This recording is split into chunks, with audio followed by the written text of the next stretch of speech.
Bonjour, dans la vidéo d'aujourd'hui, nous allons parler du chinois et des avantages, non pas des avantages d'ailleurs du chinois, mais plutôt de ce que vous perdez à ne pas apprendre le chinois.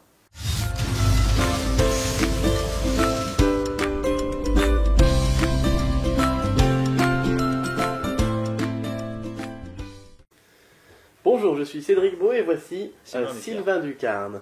Aujourd'hui, nous allons parler un petit peu du chinois. Qu'est-ce que l'on perd si l'on n'apprend pas le chinois? Qu'est-ce que l'on perd si l'on n'apprend pas d'ailleurs une deuxième langue en général? Il faut savoir que si l'on apprend le chinois, si l'on est bilingue dans n'importe quelle langue d'ailleurs, ou trilingue, on a un avantage certain pour l'emploi. Alors qu'est-ce que l'on perd, Sylvain, par exemple, si on n'apprend pas de langue? De langue, déjà, ça va être difficile maintenant. Parce que, comment dire, avec toute cette histoire de mondialisation, tout le monde voyage un peu partout, il faut déjà au minimum apprendre l'anglais. C'est la base de la base, ça, il n'y a même pas à revenir dessus. Ensuite, c'est toujours mieux d'avoir une deuxième langue, voire une troisième.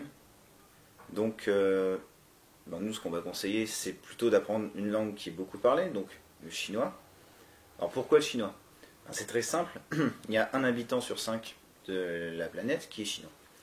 Donc ce qui donne des possibilités de dialogue, de rencontres, d'échanges qui sont gigantesques.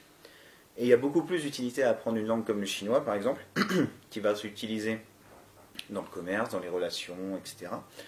Pour tout ce qui est culture, échange, plutôt qu'une langue qui va être centrée sur un pays.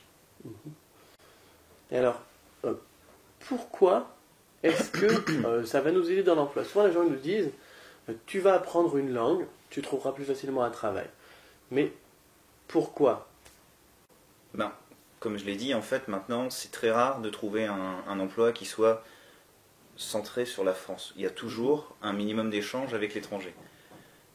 Encore une fois, la Chine, c'est un marché en plein développement, c'est la future première économie mondiale. Donc, en fait, les échanges, les flux financiers, etc., qui vont avoir lieu entre la France et la Chine, vont avoir tendance à se multiplier dans les années à venir, mais de façon presque exponentielle. Du coup, ça permet plus facilement de trouver un emploi parce qu'on va avoir la possibilité dans notre job de pouvoir dialoguer avec la Chine, ce qui va être un apport et une grosse plus-value pour notre entreprise. Et c'est vrai aussi que moi souvent on me dit, ça rejoint un petit peu ce que tu dis, mais pas totalement. On me dit souvent, moi je veux pas travailler dans l'import, je veux pas travailler avec les Chinois, pourquoi est-ce que j'apprendrai le chinois? Mais ce qu'il faut regarder aussi, c'est pas que le développement international, je trouve. Il faut aussi regarder le fait que si on veut faire du théâtre, si on veut aller dans un secrétaire dans un cabinet notaire ou n'importe quoi, il faut imaginer que si on a le même diplôme de base qu'une autre personne, qu'un autre candidat, et que la seule différence c'est qu'il y en a un qui fait du chinois et l'autre qui n'en fait pas, si tu es recruteur, toi, qu'est-ce que tu vas choisir? La personne qui parle chinois. Pourquoi? C'est tout bête parce qu'elle a déjà un avantage par rapport à l'autre, c'est que même à diplôme égal, elle apporte déjà quelque chose de plus. Ça va peut-être pas être utile dans l'immédiat, mais ça risque forcément d'être utile à un moment ou à un autre. Et de toute façon, à diplôme égal, au début, à salaire égal, je préfère largement prendre la personne qui parle chinois, et ensuite, bien entendu, elle va connaître un développement dans l'entreprise qui sera plus rapide que la personne qui ne le parle pas. Alors ça, c'est un point intéressant que tu relèves ici, parce que tu dis à salaire égal. Mais est-ce qu'un bilingue ou un trilingue, il va sur le long terme gagner la même chose que quelqu'un qui a diplôme égal, qu'on avait ici dans notre exemple, ne parle pas une langue? Sur le long terme, non. Celui qui parlera plus de langues sera forcément mieux payé. Ça va commencer petit à petit, mais vous allez vite voir qu'au bout de quelques années, on a eu le chiffre il n'y a pas longtemps que quelqu'un qui parlera chinois et quelqu'un qui ne le parlera pas, s'ils ont fait les mêmes études, s'ils ont la même expérience, au bout d'un certain nombre d'années, de 5 ou 6 ans, la personne qui parlera chinois va se retrouver à gagner 3 000 € en plus par an. Effectivement, il y a des études qui ont été menées et qui disent, c'était au bout de 7 ans je crois, qu'à diplôme égal, la personne bilingue ou trilingue gagne en général 3 800 de plus par an. Alors il faut imaginer ce que ça donne sur une carrière. On peut s'acheter une maison quand on est à la retraite, ça a quand même une sacrée différence. Même si ça peut paraître peu, 3 000 € par an, quand on fait le calcul sur 20 ans, ça va tout de suite vite. Et un mois de salaire en plus. Et en plus, ils montent plus rapidement dans la hiérarchie. Alors pourquoi? On va voir ça un petit peu dans la suite de la vidéo. Mais on a cette idée aussi que tu indiques, c'est l'ouverture d'esprit, le mode de pensée. Pourquoi est-ce que le chinois, ça va permettre de développer une autre vision du monde, une autre sorte, je veux dire, d'intelligence, qu'on va reparler après? En fait, c'est une langue qui demande pour son apprentissage, je ne veux pas dire de développer ses facultés intellectuelles, mais de faire appel à toutes celles qu'on possède. C'est-à-dire qu'on utilise le cerveau droit, le cerveau gauche, la mémoire travaille beaucoup. On travaille aussi la coordination, c'est très bête, mais pour écrire les caractères, quand on débute, si on n'a pas un minimum de dextérité, on va avoir du mal. Donc on va aussi développer notre dextérité manuelle, donc c'est pas seulement un travail intellectuel. Et c'est aussi la preuve d'une ouverture d'esprit. Parce que quelqu'un qui va apprendre le chinois, c'est quelqu'un qui est curieux, quelqu'un qui a envie d'apprendre. Et du coup, c'est quelque chose qui va être bien vu, aussi bien dans le monde du travail que chez vos amis ou ça. Ça va montrer en fait que vous avez un esprit curieux et que tout simplement vous êtes quelqu'un d'intéressant qui a envie d'aller vers l'autre. Et ça montre que vous avez une grande ouverture d'esprit. Effectivement, et tu relèves un point intéressant que j'aime bien beaucoup. Moi, c'est le cerveau droit, cerveau gauche qui est travaillé. Alors pourquoi est-ce qu'on travaille plus le cerveau droit, le cerveau gauche? Le cerveau gauche, nous on l'utilise déjà beaucoup en tant qu'occidentaux parce que lorsque l'on fait des phrases, lorsque l'on parle à la base, lorsqu'on a appris à lire et à écrire lorsqu'on avait 6 ans, on fait en fait des mathématiques. On fait P plus A, ça fait pas plus pas, ça fait papa. Ça, c'est des additions de lettres, même si on a l'habitude avec le temps. En fait, c'est très abstrait. Et on a aussi des concepts et des mots qui sont très abstraits. Alors que en chinois, on dessine des idées. Et là, ça nous fait travailler, donc du coup, le côté créatif, le cerveau droit, qui va se développer. Ce qui n'est pas forcément donné à tout le monde, sauf aux personnes qui font de la musique, qui font des activités artistiques en général. Donc ça va permettre de développer tout cela en plus.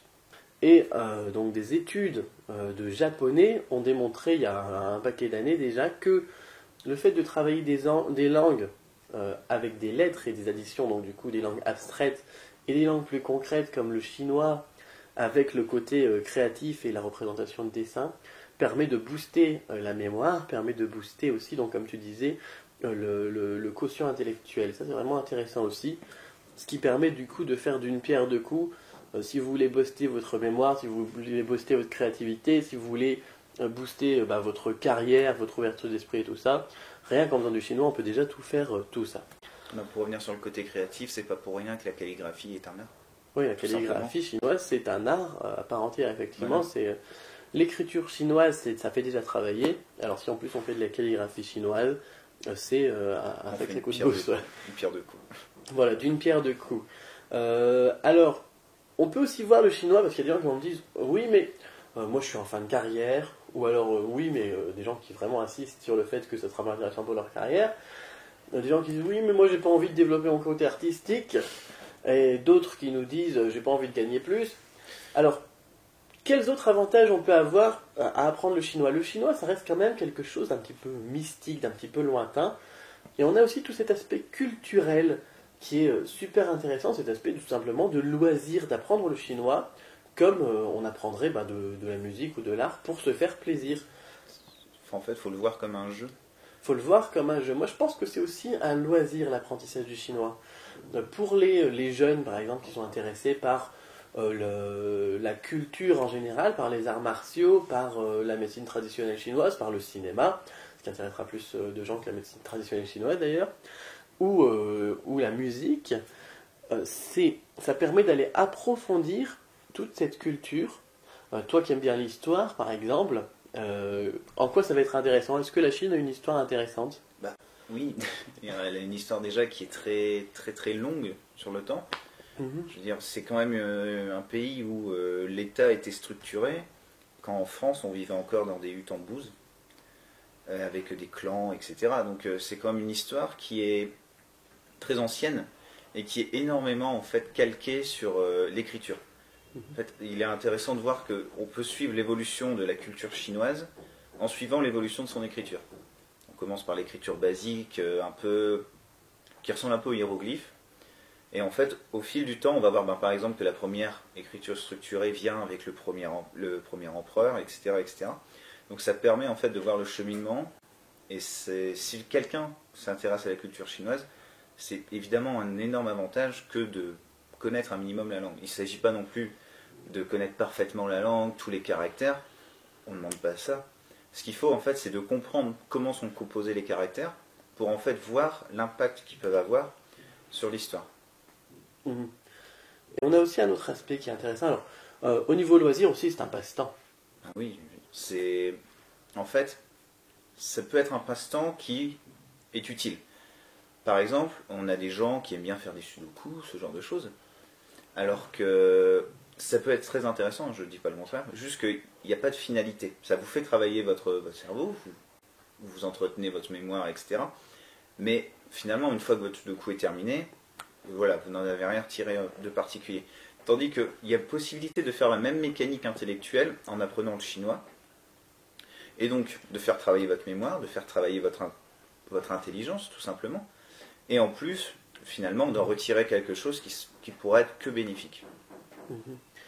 Et c'est vrai aussi que cette idée de bénéfice que l'on peut avoir personnellement, c'est ça qui est la clé, je pense. Parce qu'il y a des gens qui nous disent oui, mais je vais pas travailler dans l'import, je l'ai dit tout à l'heure, ou bien alors je vais jamais aller en Chine, j'ai peur de l'avion, ou n'importe quoi. Est-ce qu'on est obligé d'aller en Chine d'ailleurs pour pratiquer le chinois? Non, pas du tout.